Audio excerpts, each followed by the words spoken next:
Bienvenue à cette revue des marchés boursiers Cachemire du mercredi 7 février 2024. Mais c'est du vert partout aujourd'hui. On a beau chercher, à part l'or qui baisse un petit peu, l'once d'or baisse de 1,60 à 2049,80 US l'once d'or. À part ça, c'est vert. Le TSX en hausse de 0,05 20 969. Le S&P 500, un record, 4 995. On pensait qu'on allait terminer en haut des 5 000 points et ça s'en allait vers ça, mais en fin de séance, ça s'est replacé un petit peu en baisse. Là, mais écoutez, 4 995 points pour le S&P 500, c'est un record jamais vu. Donc, on est dans ces eaux-là actuellement. Le Dow Jones en hausse de 0,4 38 677, donc il y a aussi des sommets là.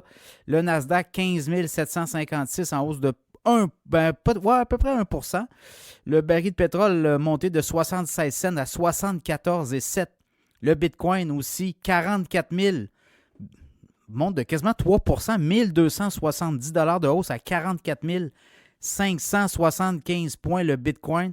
Les nouvelles du jour, c'est aux États-Unis. C'est un grand patron de la banque de Minneapolis, la banque fédérale, la banque centrale de Minneapolis, qui a dit que lui s'attendait à avoir 2 à 3 baisses de taux en 2024 aux États-Unis. Il dit, écoutez, là, c'est de savoir quand et quand ça va partir, attachez votre sucre, ça va baisser. Donc, on est là-dedans. Donc, ça a donné du mordant, ça, au marché boursier aussi. Le fait qu'on a quelqu'un, là, des hauts dirigeants de la Banque centrale, lui, il est présent, il n'est pas fait partie là, de la haute direction. Donc, c'est la fête de Minneapolis. Neil Kashkari porte bien son nom, M. Kashkari, qui a dit qu'on s'attendait à 2 ou 3 baisses. Est-ce que ça pourrait être plus tôt que tard? Il dit que si l'économie commence à ralentir aux États-Unis, on va procéder, on va être actif. Donc, ça sera à suivre.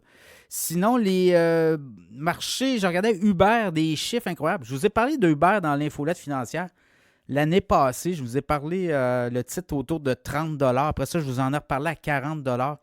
Là, Uber est autour des 71, 72 $ et maintenant fait partie du S&P 500 de l'indice. Là, on a quand même fini avec des résultats financiers incroyables.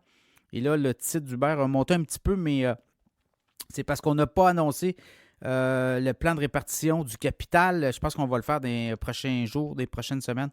Donc aussi, ça a donné un coup pour Uber, mais ça va donner un coup pour Uber éventuellement parce que l'entreprise fait de l'argent de plus en plus. Chipotle Mexican Grill monte de 7,2 %. Ford aussi, 6 %. On a vu des très bons résultats pour Ford. Snap s'est fait ramasser solide, là. Baisse de 34 % du titre de Snap. Donc, ça a donné un coup.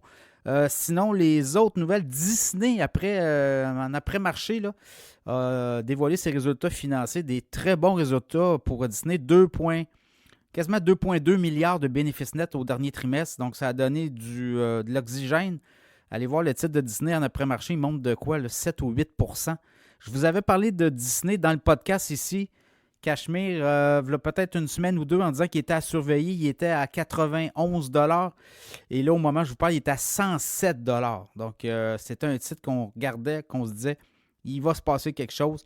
Puis, Taylor Swift aussi là, annonce qu'elle va avoir sa tournée.